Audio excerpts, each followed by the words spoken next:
Merhaba dostlar, ben Deniz Sara, YouTube kanalıma hoş geldiniz. Bugün Aydın'ın Nazilli ilçesine bağlı Beğerli köyüne geldik. YouTube'dan da tanıdığınız üzere Gözümüz Aydın YouTube kanalının üreticileri Sezen ve Kaan çiftinin evine konuk olduk. Şimdi arkamda da onların evini görüyorsunuz. Yaklaşık 2 yıl önce bu arkamda görmüş olduğunuz evi satın almışlar. Emekli bir çift, imkansızlığa rağmen bu hayatı kurmayı başarmışlar. Şimdi onların hikayesini sizlere anlatacağız. Onlardan dinleyeceğiz. Örnek olacaktır umarım sizler için de. Hazırsanız yayınımız başlıyor.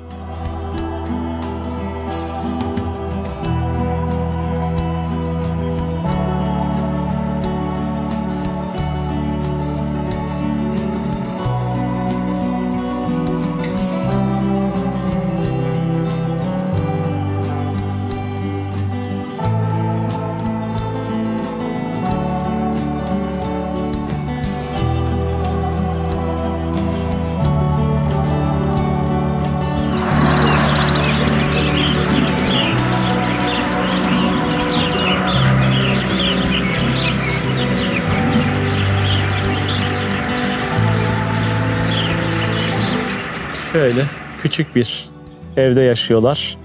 Biraz sonra Sezen Hanım ve Kaan Bey'i tanıyacağız. Tabii bazı tadilatlar yapmışlar. Biraz sonra onları soracağız. Neler yapmışlar, neler etmişler, onları soracağız. Burası onların yaşam alanı. Bu manzarayı gördükten itibaren burayı almaya karar vermişler. Şöyle bir bahçesi var onların. Bahçesinde yine kendi kışlık sebzelerini yetiştiriyorlar şu anda. Tabii Ocak ayındayız şu anda. Ocak ayında kışlık sebzeler var. Bahçelerinde yetiştiriyorlar şu anda. Yazında yazlık meyve sebzelerini yetiştiriyorlar. Şöyle çevreyi de gördüğünüz üzere zeytin bahçeleri, incir bahçelerinin olduğu güzel bir köydeyiz. Yayınımıza hoş geldiniz. Hoş bulduk. Siz de hoş geldiniz. Hoş bulduk. Nasılsınız, iyi misiniz? Teşekkür ederiz Deniz Bey. Teşekkür ederiz, sağ olun. Siz de iyisiniz. Ben de iyiyim, teşekkür ederim. Sağ olun. Çok sağ olun. Şimdi öncelikle sizi tanımayanlar için kendinizden bahsedebilir misiniz? Tabii. Ben Sezen, 45 yaşındayım. İzmir'de yaşıyorduk. Böyle bir köy hayalimiz vardı. 3 yıl önce bu evi tesadüfen diyeyim bir şekilde bulduk, aldık ve 2 yıldır da tam zamanlı olarak burada yaşıyoruz. Siz de Ben tanıyorum. Kaan Bayer. 1976 İzmir doğumluyum. Emekliyim. Emeklilik hayatımızı burada sürmek için köye geldik. Burada yaşantımıza devam ediyoruz. Köye göç etme hikayenizi anlatabilir misiniz? Doğayı çok seviyorduk. Şehirde de bir sıkışmışlık vardı. Sıkışmışlık hissi vardı. Ondan dolayı böyle bir özgür olalım, rahat olalım diye böyle bir şey istiyorduk ama işte sizin de yani birçok izleyicinin de bildiği gibi gidelim daha rahat bir hayat yaşayalım diyorduk. Çok şükür nasip oldu. İlk önce şey diye düşünmüştük, hani bir kiraya gidelim, deneyelim, yapalım. Olmazsa geri döneriz diyorduk ama bir şekilde bu ev nasip oldu bize. Burayı aldık. Tesadüfen gelişti her şey. Yani. Aldık. Şehir hayatındaki o yaşamınızı anlatabilir misiniz? Nasıl oldu da böyle köyde yaşamaya karar verdiniz? Şimdi hayatımız boyunca zaten şehirde yaşadık. Ama zaman geçtikçe, emekli olduktan sonra da pek yapacak bir şey bulamadık. Yani şehirde her şey kısıtlı. Beton. Yani ne kadar Karşıyaka bile olsa yani doğayı arıyor insan. Ondan sonra böyle bir şey yapabilir miyiz düşüncesine girdik. Yapıp yapmayacağımızı da tabii ki bilmiyorduk ama bir yola girdik. Nasip oldu, aldık. İnternetten bulduk. Bir kapı sırf bunun haricinde değil, bundan haricinde birkaç yer daha bulduk. Daha önce nerelere gittiniz mesela? Ya da Kınık tarafına, araştırdınız tabii, diyelim. yani Balıkesir tarafına bakmıştık. Kınık tarafına bakmıştık. Çanakkale tarafına bakmıştık. Aslında hedefimiz kuzeydi. Kuzey tarafında bir yer almaktı. Sonra bizi hayat bir şekilde Şartlar, durumlar, ev fiyatları bizi buraya kadar getirdi. Tam kuzey derken tam güney tarafına inmiş olduk. Evet. İzmir'e de çok uzak değil aslında. Yakın bir konumdasınız. Aynen 2,5 saatte İzmir'de oluyoruz. Hani ani bir durumda veya iyi bir durumda gitmemiz gerektiğinde buradan çıktığımız an 2,5 saat sonra İzmir'de olabiliyoruz rahat.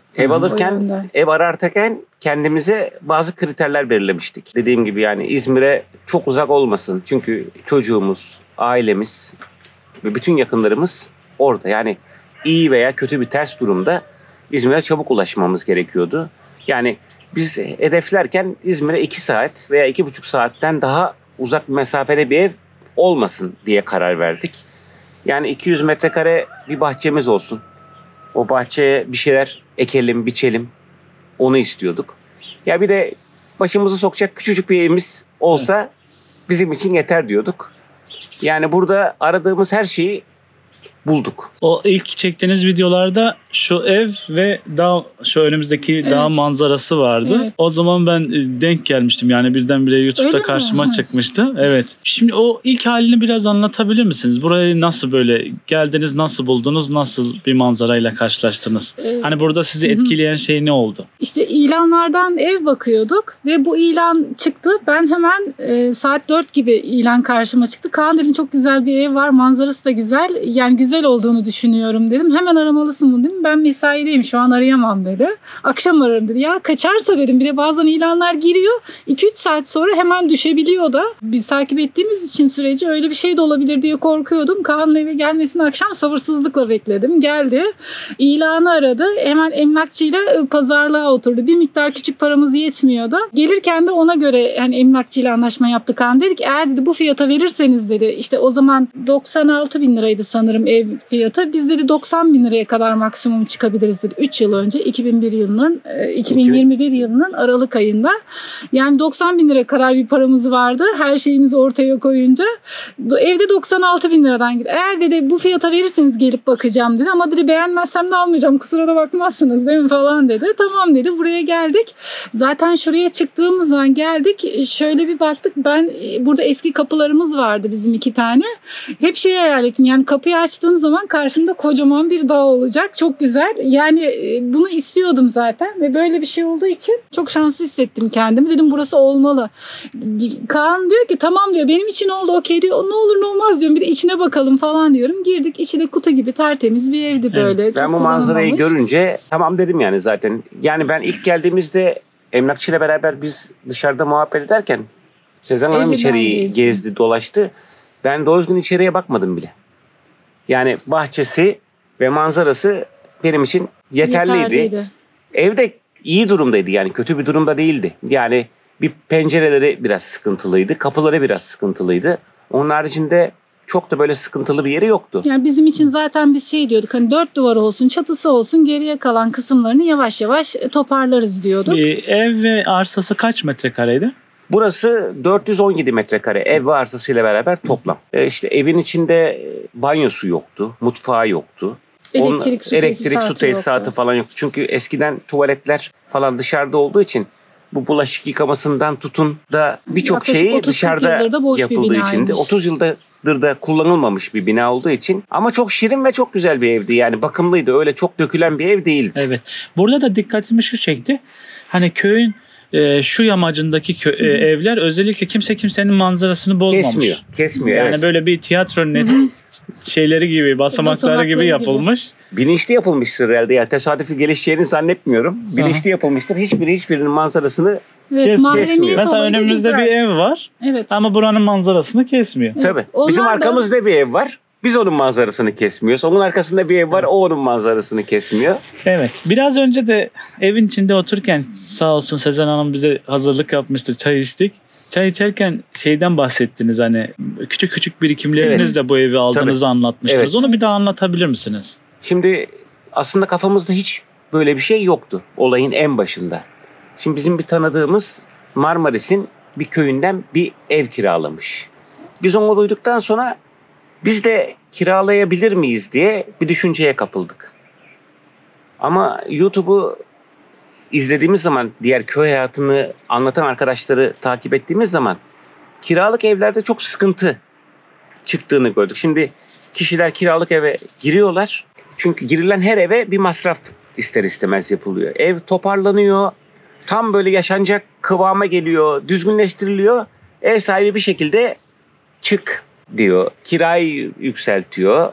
Ondan sonra biz yok dedim. Biz kiralık işi yapamayacağız.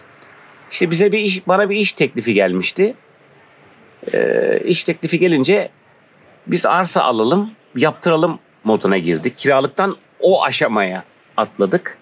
İşte evde hatta kendimizce planlar çiziyorduk.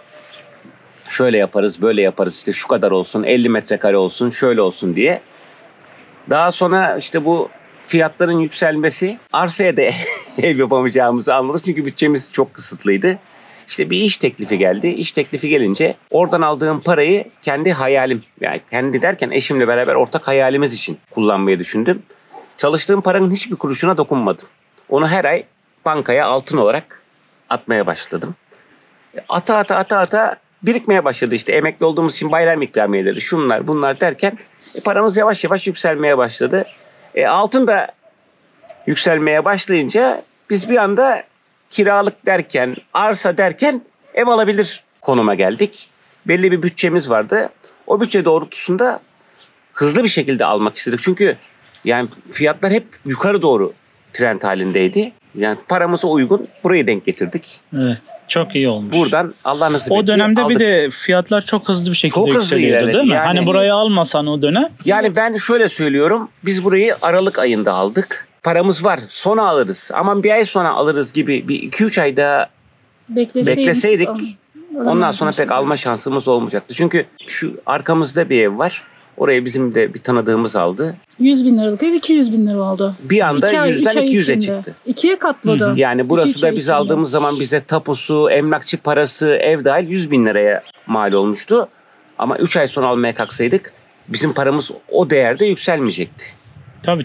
Yani 100, bizim yüzümüz 3 ay sonra 200 olmayacaktı. Tabii. Biraz da işte enflasyonun yükselmesi, Evet, yani TL'nin değer kaybetmesiyle Tabii. maalesef Yani insanlar... öyle bir dönem şanssızlık mıydı, şansımız mıydı? Ben diyorum Allah yardım etti. Yani bir şekilde işte altın yükseldi. Bizim karşımıza bu ev çıktı ve bir şekilde biz o giden trenin son vagonun ucundan yakalamış olduk. Peki şimdi tek emekliliğiniz var. Evet. Köyde geçinmek zor oluyor mu? Biraz onu anlatabilir misiniz? Ya da burada ek gelir için bir şeyler yapıyor musunuz? Biz ek gelir için herhangi bir şey yapmıyoruz. Aynen şehirdeki gibi devam ediyoruz ama burada hayat daha ucuz. Giyim masrafı olmuyor gibi diyeyim. Yani gıda deseniz bahçenizde eğer ekiyorsanız birçok şeyi üretmiş oluyorsunuz.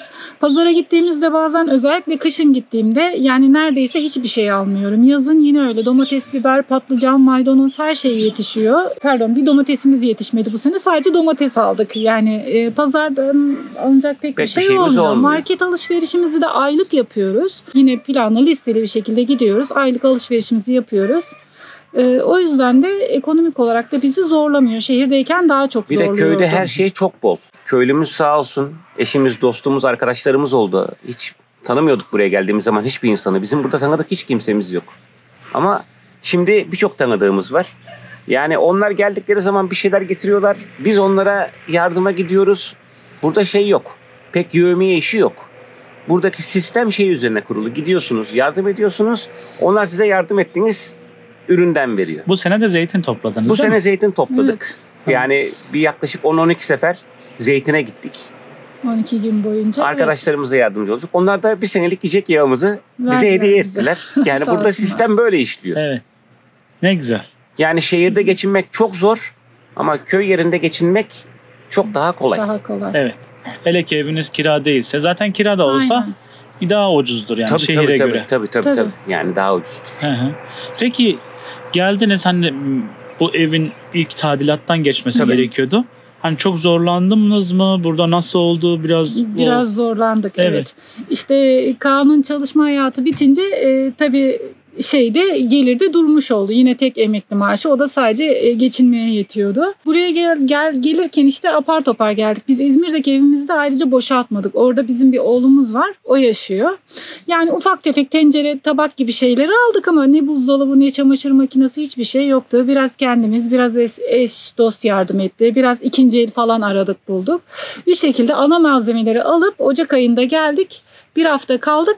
İlk önce su tesisatını yaptırdık. Evin, banyonun ve mutfağın su tesisatını yaptırdık. Ertesi hafta geldik, fayanslarını falan yaptırdık, gittik. Baktık şehirde hani bir şey olmuyor, sıkıldık, bunaldık, pandemi devam ediyor vesaire. O zaman biz gidelim dedik. Orada hem yaşayalım hem yaptıralım. Yoksa gelemeyeceğiz. Yani beklemenin de bir anlamı Uzaktan yok. iş yaptırmak da çok zor oluyor. Evet, usta yani başında bulamıyorsunuz. durmadığınız zaman işler istediğiniz gibi yürümüyor. Usta tuttunuz mu? Tabii usta tuttuk. Hı hı. Sıvı tesisat işine bizim bir akrabamız var. Kendisi sıvı tesisatçı. O yaptı. Ama bir elektrikçi bulduk. Mesela evin bütün elektrik tesisatını değiştirdik.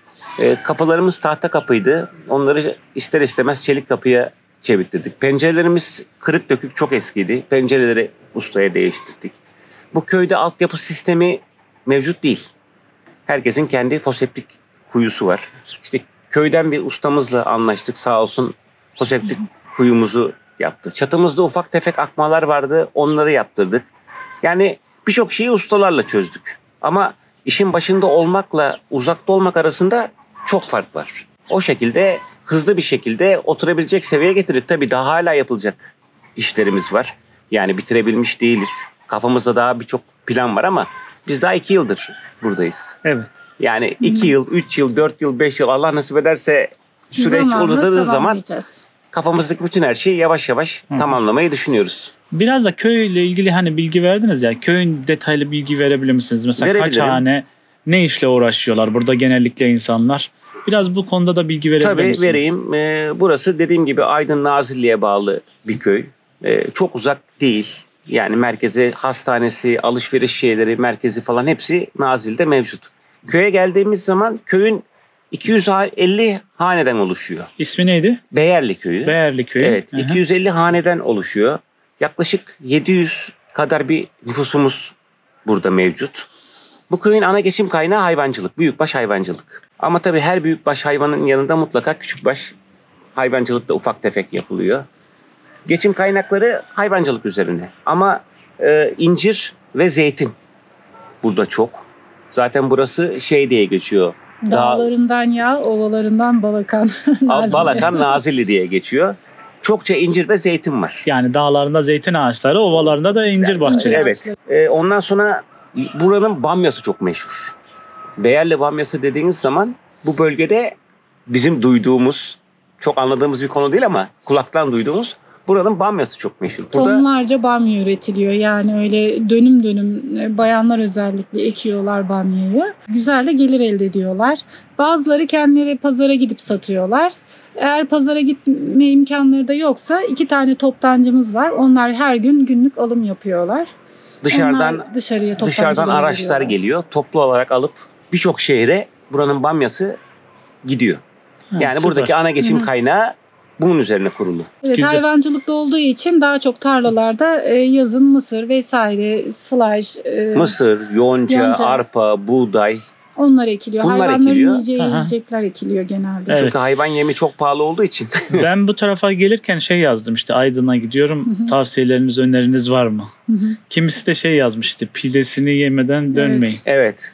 Böyle meşhur başka şeyleri var mı? Mesela pidesinden bahsedebilirsiniz. Onu da Pidesi, evet, pidesi çok güzel. Bize de aynı şeyi söylediler ve biz burada bir pideciye gittik ve ben gözlerime inanamadım. Gittiğimde pidesinin özelliği bence şu, tabii yerel hayvanları kullanıyorlar sanırım ve üzerindeki kıyma 1 santimden fazlaydı ilk gittiğimizde. Şu an o bir tık azaldı ama yine de çok çok kalın. Çünkü biz İzmir'de pide yediğimiz zaman şöyle pideyi şöyle bir üzerine sürüp geçiyor, kıymayı şöyle bir üzerine sürüp geçiyorlar ama burada bayağı kalın bir kıyma tabakası oluyor. Onun üzerine de böyle bıçakla parça parça tereyağı koyuyorlar. O pidenin ısısıyla beraber yavaş yavaş eriyor.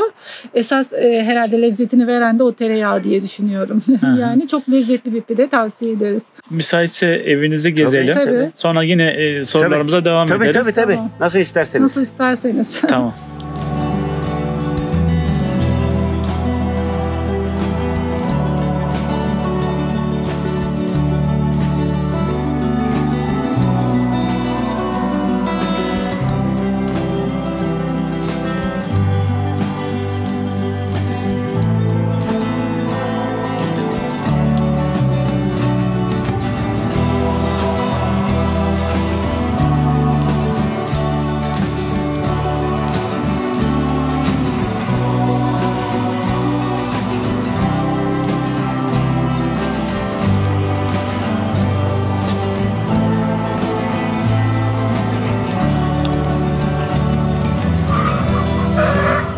Arazimiz şu an bizim durduğumuz yerden başlıyor.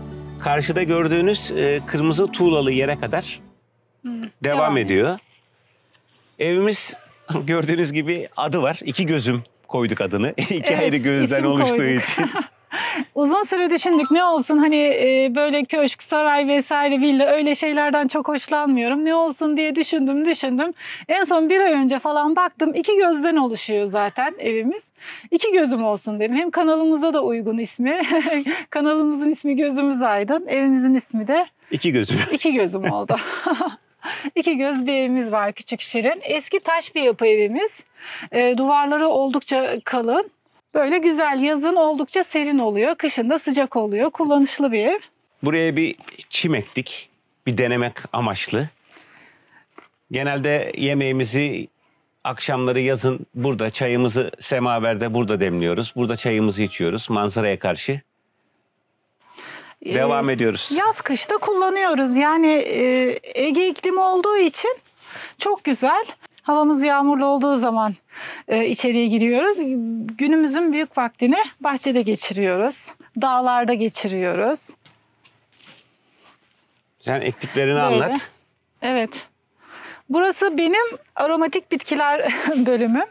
Özellikle tere, roka, hani böyle yemeğe kullanılacak işte ada çayı, kekik, biberiye, o tarz bitkileri buraya ektim ki hemen alıp yapması kolay olsun diye. Mutfağa yakın burası. Taze soğanım, maydanozum, terem, kuzu kulaklarım var. Bunlar ekşi ve mayhoş. Şöyle şurada da varlar. Ve bunları daldan kökünü buldum, getirdim, diktim. Kendi bahçemde de yetişiyor. Bunu burada gözleme yapıyorlar. İçine koyuyorlar. Ekşi bir tadı var. Kuzu kulağı denilen bitki. Bunlar rokalarım. Böyle dönem dönem ekiyorum ki her zaman elimizde yiyeceğimiz yeşilliğimiz olsun diye. Roka. Bunlar biteceği zaman şunlar yetişecek. Sırayla dikiyorum böyle. Burada enginarlarım var, soğanlarım var. Yine oradaki terelerim neredeyse tohuma kaçmak üzere. Arkasından yetişsin diye bunlar da tere. Böyle tereler ektim. Burada salıncak hamamımız var. Bu benim kendi hamam. Kendim yaptım. Hemen bir çarşafın iki ucundan bağlayıp burada çok güzel oluyor böyle oturması. Manzaram zaten çok güzel. Dinleniyorum. Yorulduğumuz zaman falan. Hiç bozmuyorum bunu yaz kış. Burada duruyor. Buraya bir cennet elması ağacı diktik. Burada bir limonumuz, incirlerimiz. Burayı aldığımızda buraya adım dahi atılmıyordu 3 sene önce. Şurada kocaman bir yığıntı vardı. Taşlar, kayalar, çöpler vesaire. 30 yılda boş kalınca bina. Burası oldukça kirliydi, doluydu. Duvarlar yıkıktı. Duvarları geçen sene annemler geldi. Onlarla beraber ördük. Yaklaşık 2,5 metre yüksekliğinde bir taş duvar ördük. Sağ olsun onlar yardım ettiler. Onlarla beraber bütün buradaki harfiyatı bunun arkasına doldurduk. Üzerini de toprakla kapattık ve ekim alanı yaptık burayı. Marullarımız, ıspanaklarımız. Evet. Karalahanalar. Bu karalahana. Burada baklalarımız var, bezelyemiz var. Yani bahçemize elimizden geldiği kadar kışlık ve yazlık olarak değerlendirmeye çalışıyoruz. Şimdi eve doğru ilerleyelim. Bakın bunlar brokoli Deniz Bey, gördünüz mü? Ne güzel çıkmışlar. Evet. İçinde yavruları var şeyleri. Göstereyim. Hı hı. Evet.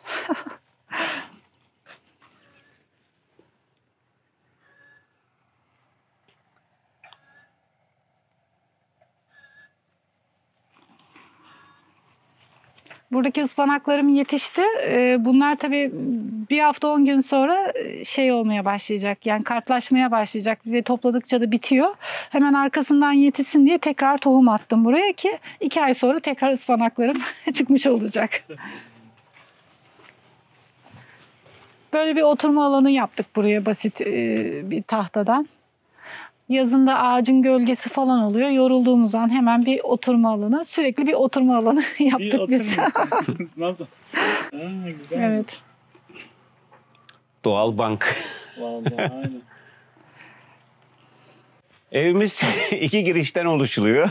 2 merdivenden oluşuyor. Zamanında ev 2 ayrı şekilde konumlandırılmış. Bir tarafta anne baba yaşayacak, bir tarafta oğul ve gelin yaşayacak şekilde tasarlanmış. Her iki tarafta da 2 oda bulunuyor. Tabii biz oda olarak bırakmadık. Bir tarafı mutfak, bir tarafı banyo, bir arka taraf yatak odası ve oturma odası olacak şekilde düzenledik. Buyurun gezelim. Tabii ki. Buyurun.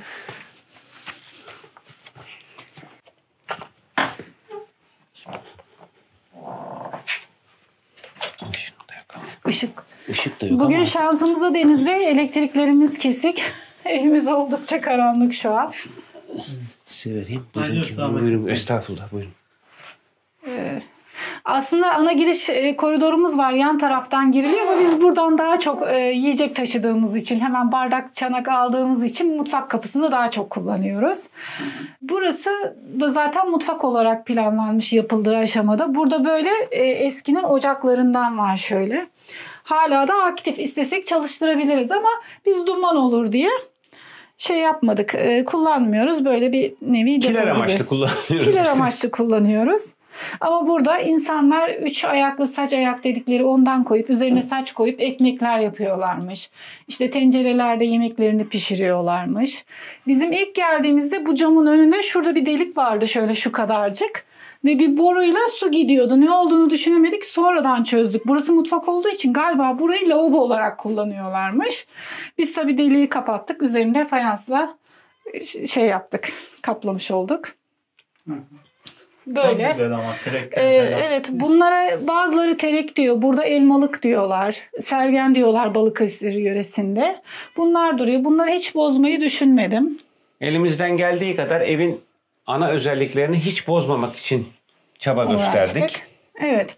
Evi de nasıl tadilat ettirdiniz demiştik. İlk geldiğimizde burada böyle bir içerideki az sonra göreceksiniz salondaki gibi bir yüklük dolabı vardı burada. İlk geldiğimizde biz bir 6 ay kadar falan şey olarak kullandık. O tahtanın üzerine mutfak tezgahı gibi kullandık. Sonra baktık çeşmesiz olmuyor. Bir lavabo koyduk. Metal bir lavabo koyduk. 1-2 ay da öyle kullandık. Baktık olmuyor. Biraz daha şansımızı zorlayıp şöyle tuğlalar aldık. Ve kendimiz örerek böyle tuğlalardan ördük ve üzerine bir mermerit kestirdik. Şöyle de perdeler diktim ben. Hem ekonomik hem de benim görsel zevkime de uyuyor. İlk etapta bu tahtaları koyduk. Hemen 2 tane L ayak alıp tahta dolap kapağını kesip elimizden geldiğince elimizdeki malzemelerle kısıtlı imkanlarla buraya bardaklarımızı falan koyduk ama bir 6 ayda öyle yaşadıktan sonra baktık olmuyor. Bunları hazır yapı marketlerden aldık. Şu 2 taneyi monte ettik. Sonra ileriye bir tane de bunu alacağız. Aslında ben böyle açık sistem olarak çok seviyorum ama görseli güzel. Fakat hijyenik olmuyor. Yani çok toz falan oluyor, kirleniyor. O yüzden buraya da şöyle küçük bir dolap. Üst dolap gibi bir tane de buraya bir dolap kurmayı planlıyoruz yani gelecekteki dönemde. O da kapalı düzen olacak. Eve ilk aldığımızda işte evi kapalı konuma getirelim diye biz bu 2 çelik kapıyı taktırmıştık. O zaman da hangi odanın nasıl kullanacağımızı bilmiyorduk, planlamamıştık da. Biz kapıları çelik olarak değiştirmiştik ama sonra ileride ben burayı ya komple cam ya da bir cam bir balkon yapmayı düşünüyorum. Burada bir yatak odası var. Evet. Göstermeye gerek. Aha. Salonu gösterelim. Salon Evet. çok güzel. Burası da salon diyelim. Artık oturma odası diyelim. Oturma Bizim odası. yaşam alanımız burası. Evet benim favori burası. Hatta böyle kalsın bir şey var. Işık olsun. Şöyle öncelikle bir göstereyim. Burada bir divanınız var. Evet. Pencereler. Burada da bir dolabımız var. Yine burada bir dolap var. Burada da bir dolabımız var. Açayım. İçinde ne kadar ıvır zıvır şeylerimiz varsa Malzeme dolabı. malzeme dolabı olarak kullanıyoruz.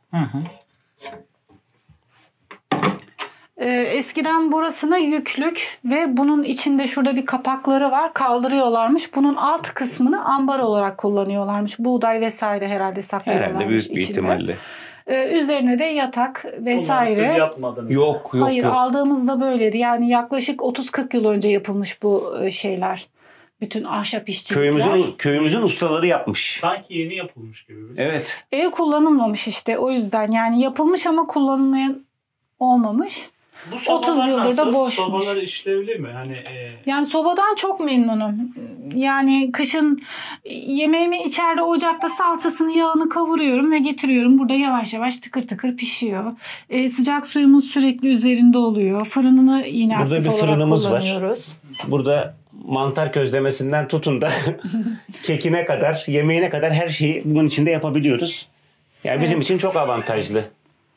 Burası da eskiden banyo yaptıkları yermiş. Yani şimdiki zamanın duşakabini olarak geçiyor diyelim.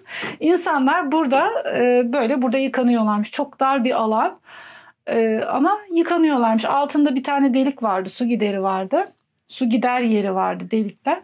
Su gidiyormuş. Burada yıkanıyorlarmış. Biz burayı altını kapattık, beton attık. Bir de boyadık. Burayı şu anda ben malzeme deposu olarak kullanıyorum. Bu kısım bana ait.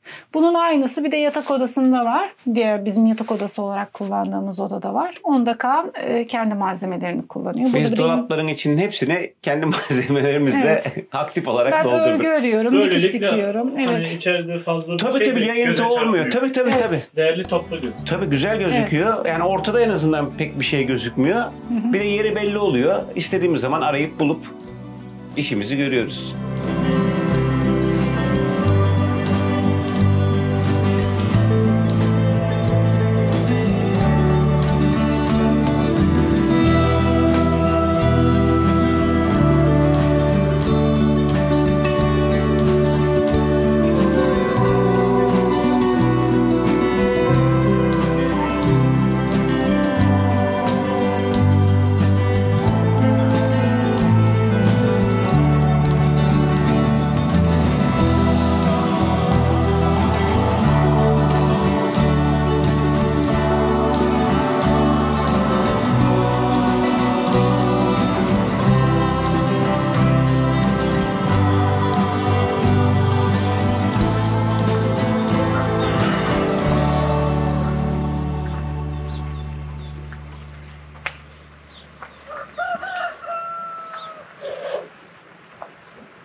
Ne yapıyorsunuz şimdi? Kayseri yağlaması. Biz bunu çok seviyoruz.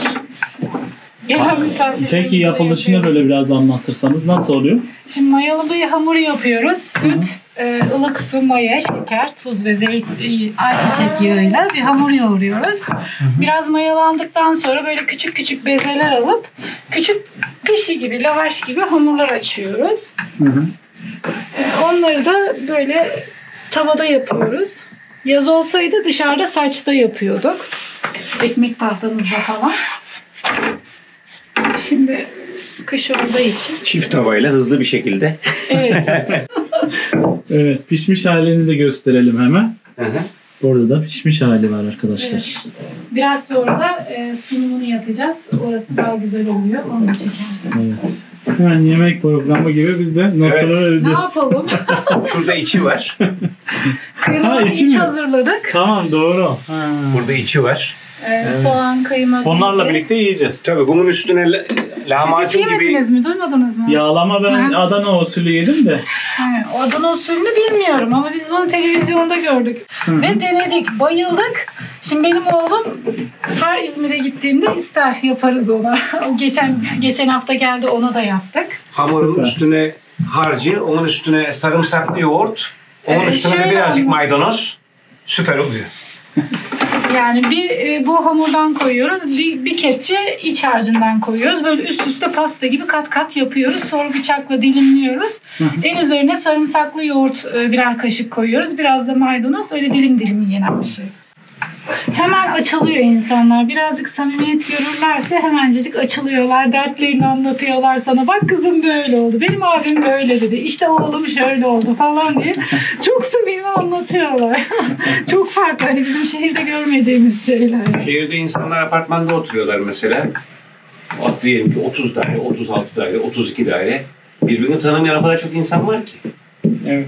Ya bir selamlaşma kültürü yok. Yani sadece asansörde orada burada. Ama burada yani bir yerden bir yere giderken bile 50 kişiye selam vererek haberi oluyor. Geçiyorsun. Şey çok güzel yani. Ortam çok güzel.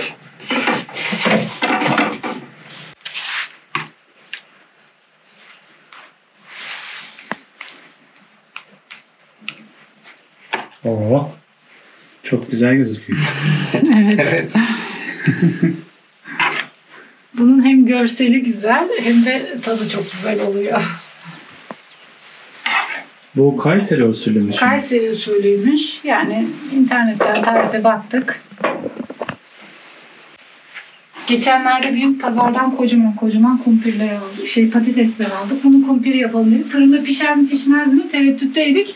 Denedik, kocaman patatesler pişti. İçine kendimiz hazır garnitürlerimiz vardı. O yoğurtla mayonezle karıştırdık. Bir altına harç hazırladık. Kaşarı rendeledik. Ton balığı, kaşar. Tereyağı, ton balığı vesaire. Turşulu ketçaplı bir sos hazırladık falan. Hepsini koyduk. Hazırdan daha güzel oldu. Burada mecbursunuz her şeyi kendiniz yapmak. Evet. Kalbi yanık bir şey koktu, bizden değil mi? Yok, dışarıdan. Tamam.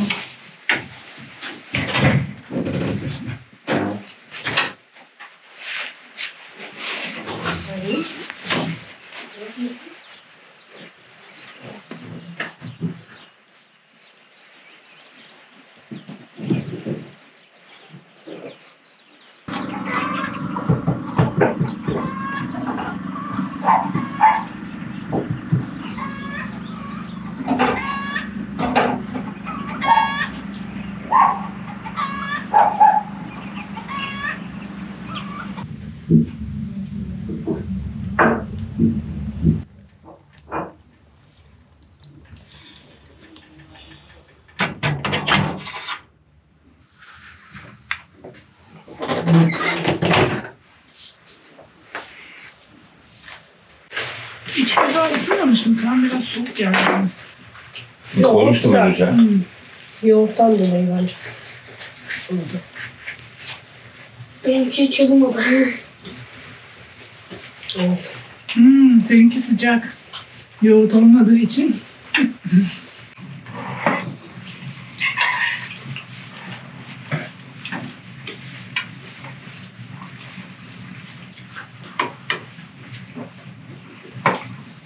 Çok güzel olmuş. Afiyet olsun. Neyse sağ ol. Ne demek? Bence orijinaliyle birebir olmuş.